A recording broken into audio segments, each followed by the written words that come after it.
Hola a todos. Hago este video para analizar detalladamente la discusión que tuve recientemente con el usuario @soy_inevitable_616. A lo largo de los comentarios, esta persona afirmó en repetidas ocasiones haberme refutado con ciencias y se proclamó ganadora del debate. Sin embargo, en la lógica formal, la filosofía y la investigación histórica, ganar una discusión exige presentar evidencias y razonamientos válidos, no simplemente repetirse a uno mismo que se ha ganado. Hoy vamos a desglosar punto por punto por qué su postura carece de sustento y por qué sus supuestas refutaciones son falsas. 2. Primer punto. El error conceptual central, Jesús histórico vs. Jesús de la fe. El pilar del argumento de mi contraparte consistió en afirmar que existe un Jesús histórico y un Jesús mitológico como si fueran dos personajes o individuos totalmente distintos, acusándome de desinformar al no aceptar esa supuesta división. La realidad académica. Los historiadores y académicos, incluyendo autores como Bart Ehrman u obras de Oxford University Press, que él mismo intentó citar, no sostienen que existan dos personas distintas. Lo que existe es una distinción metodológica. El Jesús histórico es la reconstrucción de la figura de Jesús de Nazaret utilizando estrictamente el método histórico crítico, analizando fuentes del siglo I, su contexto judío, su bautismo, su predicación y su crucifixión bajo Poncio Pilato. El Jesús teológico o de la fe es la interpretación religiosa y las afirmaciones metafísicas o milagrosas sobre ese mismo personaje. Presentar una herramienta de análisis académico como si la ciencia hubiera demostrado que el Jesús de la fe es un personaje de ficción independiente es una distorsión total de la historiografía. El método histórico tiene límites. No puede probar milagros, pero tampoco los desmiente en un laboratorio. Simplemente declara que las afirmaciones de fe escapan a su campo de estudio. 3. Segundo punto. La falacia de la refutación circular y el alegato de victoria durante toda la discusión, la respuesta de @soy_inevitable_616 ante mis explicaciones fue repetir frases como, ¿a pedido tuyo? ¿Has sido refutado? Ya terminó cuando te refuté con ciencias o enviar memes e imágenes fuera de contexto. ¿Qué es realmente una refutación en un debate?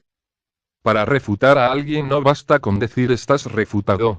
Se requiere un procedimiento lógico claro.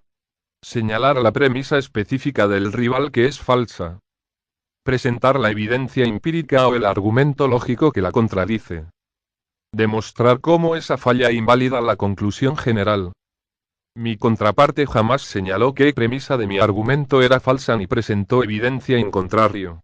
Confundió la declaración de victoria con la demostración de la verdad. 4. Tercer punto.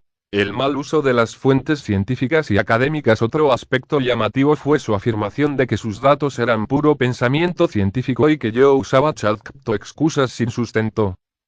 Mostrar capturas de pantalla de libros de historia o portadas de publicaciones universitarias no sirve de nada si se interpreta mal su contenido. Citar a un historiador que habla de la distinción metodológica y usarlo para decir que la ciencia probó que la fe es falsa es una fallo de comprensión lectora. La ciencia y historiografía estudian lo que sus métodos les permiten. Atribuirle a la ciencia conclusiones teológicas o metafísicas es un sesgo ideológico, no un argumento científico. 5. Cuarto punto. El recurso al insulto y la evasión. Finalmente, cuando los argumentos lógicos y la metodología académica dejaron expuestas sus contradicciones, la reacción de mi contraparte fue desviarse del tema, afirmar que estaba en debates más interesantes en Instagram o recurrir a la burla y los insultos directos.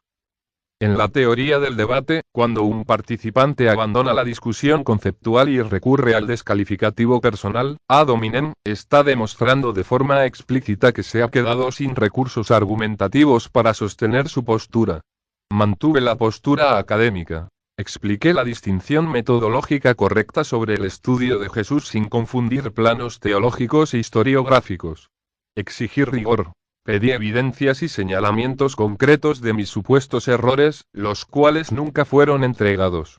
Expuse la falta de argumento. Demostré que decir que refuté no constituye una refutación real. Un debate no lo gana quien publica más emojis de risa, quien hace el comentario más largo ni quien se autoproclama vencedor primero. Lo gana quien fundamenta con lógica, método y verdad. Muchas gracias a los que siguieron la discusión con criterio objetivo. La realidad académica. Los historiadores y académicos, incluyendo autores como Bart Ehrman u obras de Oxford University Press, que él mismo intentó citar, no sostienen que existan dos personas distintas. Lo que existe es una distinción metodológica. El Jesús histórico es la reconstrucción de la figura de Jesús de Nazaret utilizando estrictamente el método histórico crítico, analizando fuentes del siglo I, su contexto judío, su bautismo, su predicación y su crucifixión bajo Poncio Pilato. El Jesús teológico o de la fe es la interpretación religiosa y las afirmaciones metafísicas o milagrosas sobre ese mismo personaje. Presentar una herramienta de análisis académico como si la ciencia hubiera demostrado que el Jesús de la fe es un personaje de ficción independiente es una distorsión total de la historiografía. El método histórico tiene límites. No puede probar milagros, pero tampoco los desmiente en un laboratorio. Simplemente declara que las afirmaciones de fe escapan a su campo de estudio. 3.